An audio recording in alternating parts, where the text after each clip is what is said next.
कि यह पृथ्वी का जन्म कहां से हुआ। हमको पढ़ाया गया कि यह जो सूर्य है, यह सूर्य के सामने एक बड़ा सूर्य आता है और उसके आकर्षण से यह सूर्य का कुछ भाग टूट जाता है और टूटने के बाद वो आगे बड़ा सूर्य वो आगे निकल जाता है। वो सूर्य से टूटा हुआ भाग के 9 टुकड़े होते हैं और 9 टुकड़े वो सूर्य की परिक्रमा करने लगते हैं, परिक्रमा करने लगते हैं और वो 9 टुकड़े का जो नाम है वो मंगल, बुध, गुरु और शुक्र, शनि, इस तरह का वो नाम है। और उसी नाम में एक नाम पृथ्वी का भी है। सूर्य से अलग होने के बाद में आग का गोला था। ये करोड़ों साल ये गोले को ठंडा होने में लगा और फिर ठंडा होने के बाद में पृथ्वी पर हवा पानी की निर्मित हुई। उसके बाद लाखों सालों के बाद में इस पृथ्वी पर जीव जंतु तैयार हुए और जीव जंतु तैयार होने के बाद में फिर बंदर के स्वरूप, डार्विन कहता है कि बंदर के स्वरूप में मानव जाति की उत्पत्ति हुई और ये मानव अपनी जिंदगी जीने लगा। मानव के विकास क्रम में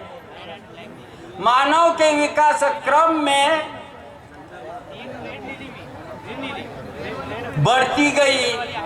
मानव अपनी संस्कृति पैदा करके अपनी जिंदगी जीने लगा। उस टाइम पर मानव अलग अलग नहीं था, सब मानव एक थे और वो अपनी जिंदगी जीने के लिए समूह जीवन जी रहा था। फल इकट्ठा करना हो समूह में जाता था, शिकार करना हो समूह में जाता था, किसी हिंसक प्राणी से मुकाबला करना था तो उसका मुकाबला समूह में करता था। उस टाइम पर आदिवासी का जीवन समूह में था, समूह के बिना उसे जीवन नहीं था। इस तरह से जीने वाले जो मानव थे उस टाइम पर सब आदिवासी थे, सब आदिवासी थे। कोई ब्राह्मण, कोई नहीं था, जाति प्रथा नहीं थी, धर्म का आता पता नहीं था, किसी भी धर्म का आता पता नहीं था। हिंदू मुसलमान कोई नहीं था और कोई भी जाति नहीं थी, सब मानव थे, सब मानव थे। लेकिन सब एक संग जीवन जी रहे थे, एक संग जीवन जी रहे थे। और जब संपत्ति की उत्पत्ति हुई, मानव के विकास क्रम में जब संपत्ति की उत्पत्ति हुई तभी मानव जीवन में शोषण की प्रक्रिया शुरू हुई और मेरा मेरा तेरा तेरा स्वार्थ की भावना कुछ मानव जाति में जगी और एक संग जीने वाले मानव में 2 भाग हो गए। तो मानव जाति में एक संग जीने वाले मानव में 2 जीवन प्रवाह निर्माण हुए और जब से ये 2 जीवन प्रवाह निर्माण हुए वहीं से मानव जीवन में संघर्ष शुरू हुआ। यानी एक जो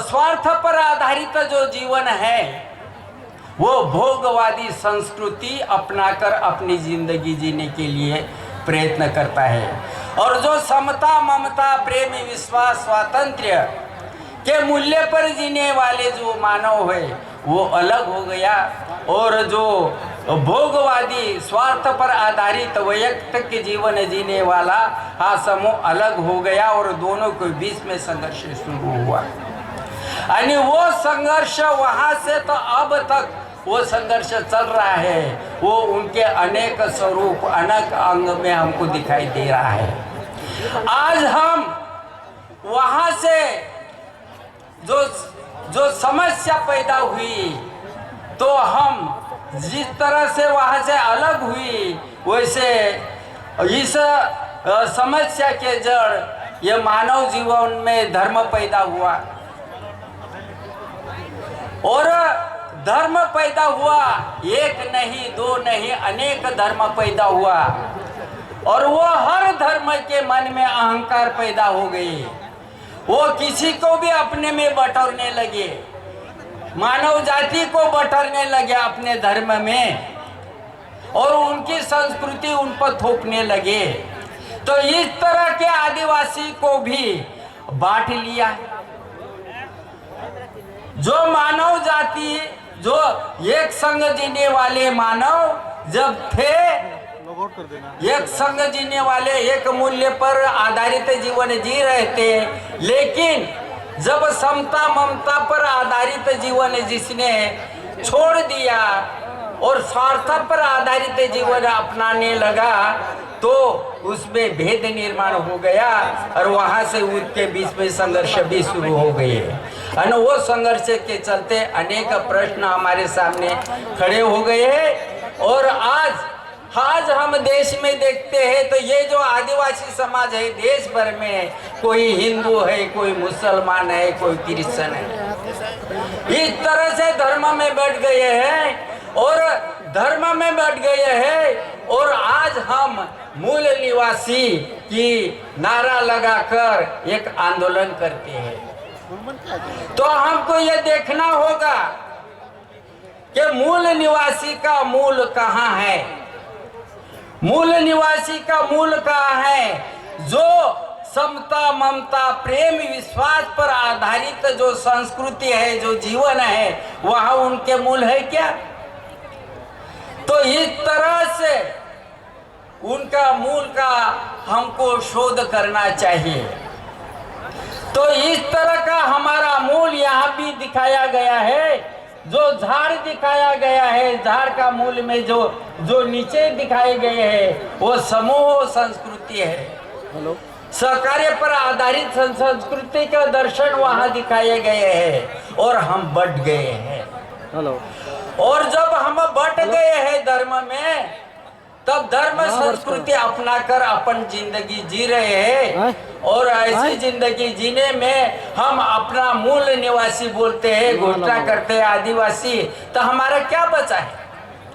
हमारा क्या बचा है? हम कोई भी अभिवादन करते हैं तो हम कोई राम राम कहते हैं। हमारा क्या अभिवादन था पहले? हर आदिवासी का राम राम नहीं था, हमारा अभिवादन वालेकुम सलाम नहीं था, अब हमारा अभिवादन सलाम ऐसा नहीं था।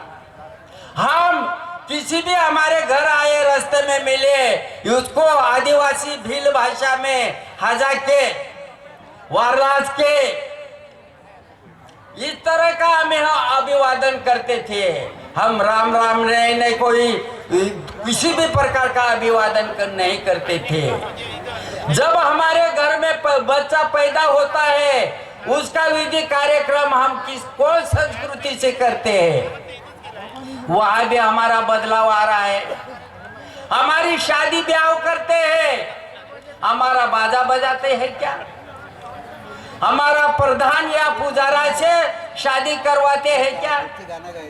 वो भी बदल रहा है। हमारे सन त्योहार होते हैं, वो भी बदल रहे हैं। हमारी बोली भाषा वो बदल रहे हैं, वेशभूषा वो बदल रहे हैं। तो हमारा क्या शिल्लक है? हमारे आदिवासीपन का हमारे पास में क्या शिल्लक है? क्या बचा है? अगर हमारे बीच में कुछ नहीं बचा है तो हम आदिवासी खुद को क्यों कहलाते हैं? क्यों ये कहते हैं? तो हम अभी जो कुछ बचा है उसको बचाने की कोशिश हमको करना है। हम बहुत आंदोलन करते हैं, आदिवासी मूल निवासी होने का हमें गर्व है ऐसे कहते हैं। तुम्हारा गर्व कहाँ है। हम ये पूछेंगे कि तुम्हारा गर्व कहाँ है, किस जीवन में गर्व है। तो हम अगर हम आदिवासी होने का गर्व है तो आर्थिक दृष्टिकोण से हम आदिवासी होने का गर्व करते हैं, क्योंकि आदिवासी आदिवासियत है तो हमें आदिवासी का सर्टिफिकेट मिल जाएगा। और आदिवासी को आदिवासी का सर्टिफिकेट मिल गया तो वो सर्टिफिकेट से हमको जो सहूलियतें मिलती है वो मिलेगी, और वो मिलना चाहिए करके हम कहते हैं आदिवासी होने का मुझे गर्व है, और इसलिए आदिवासी होने का गर्व है। लेकिन जो आदिवासी का सर्टिफिकेट मिलता है, जिन शर्तों पर मिलता है आदिवासी का सर्टिफिकेट, वो शर्त की जिंदगी हमारे पास है क्या? वो शर्त में लिखा हुआ है होता है कि वो शर्त में तुम्हारी बोली भाषा क्या है वो लिखनी पड़ती है, तुम्हारी संस्कृति क्या है वो सर्टिफिकेट में लिखना पड़ता है, तुम्हारा देवी देवता कौन सा है वो लिखना पड़ता है। और जो शर्त इस तरह से लिखे उनको वो सर्टिफिकेट मिलता है। लेकिन हम अपना देवी देवता भूल गए हैं। हम आदिवासी के घर में जाते हैं, किसी भी घर में जाते हैं, किसी भी गांव में जाओ, वो घर में किसके फोटो लगे हैं? आदिवासी के फोटो नहीं है, आदिवासी देवता का फोटो नहीं है। कोई राम कृष्ण अम्बा जगदम्बा इनके फोटो हमारे घर में सजाए रखे हैं।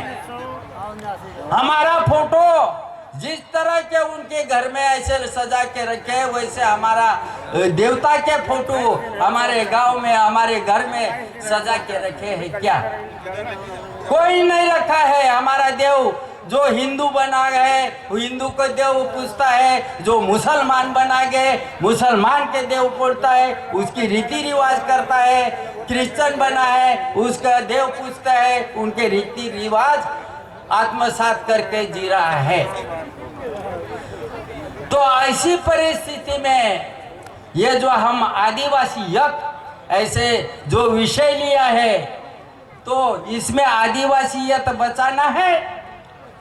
तो हमारी जो जीवन संस्कृति जिस सर्टिफिकेट में संस्कृति का जो एक बिंदु है तो वो संस्कृति के जीवन हमारे जीवन में है क्या ये देखना चाहिए। तो ऐसा ना हो एक बात बता के मैं ये कहूँगा कि एक व्यक्ति था, ये व्यक्ति था क्या किया उसने, वो बरसात के दिन में हम छाता उपयोग में लाते हैं, वो बरसात के दिन में वो छाता उपयोग में जो लाते हैं तो वो अपने छाता के बारे में बहुत गर्व कर रहा था। वो कह रहा था मेरा छाता 12 सलियों का, मेरा छाता मजबूत डंडे वाला, मेरा छाता रंगी बिरंगी है। इस तरह के छाता का गर्व कर रहा था। लेकिन वो छाता का कपड़ा फट गया, दूसरा कपड़ा लगाया, उसकी एक सल्ली टूट गई, दूसरी सल्ली लगाई, छाता का डंडा टूट गया, दूसरा डंडा लगाया, और इस तरह जो छाता का जो मूल था वो कब का खत्म हो गया। और वो गर्व कर रहा था मेरा छाता मजबूत 12 सली का और मजबूत डांडे का।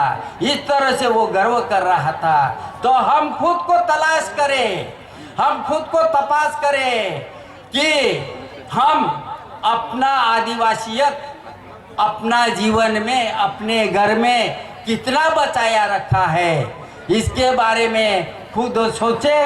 और सोचकर अगर हम ये करते हैं कि हम आदिवासियों को खोते जा रहे हैं, हम संस्कृति के भूलते जा रहे हैं, तो ये मंच आदिवासी को अपने जीवन की ओर फिर से वापस लाने की घोषणा करता है। और वहाँ से तो यहाँ तक की जो लड़ाई में यही है, जो हमारे आदिवासी अलग अलग धर्म में बढ़ गए हैं, हमारे आदिवासी अलग अलग राष्ट्रीय पक्ष में बढ़ गए हैं, वहाँ के खींच कर लाकर उसको आदिवासियों का दर्शन दिखाना चाहिए, आदिवासियों को दर्शन दिखाना चाहिए। नहीं तो फिर यह हमारा जीवन है, यह खत्म हो जाएगा और यह जीवन और यह संस्कृति भी खत्म हो जाएगी।